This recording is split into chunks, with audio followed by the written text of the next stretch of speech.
कुत्रा ग्राम पंचायत पक्षर साप्ताहिक हाट नीलाम।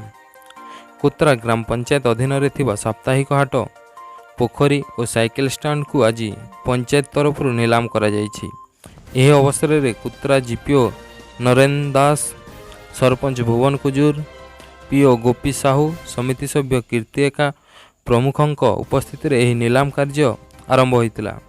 एथिरे कुत्रा साप्ताहिक हाट को शंकर टोप नीलाम रे 3,57,020 टंकार पाइथिबा बेले साइकेल स्टैंड को माँ शिवानी एसएचजी और ग्राम पंचायत अधीन थिबा 4टी पोखरी यथा बालकुबन, बंदपड़ा, गाधुआ बंद और कटाबंदर नीलाम कार्य आज समाप्त होइछि।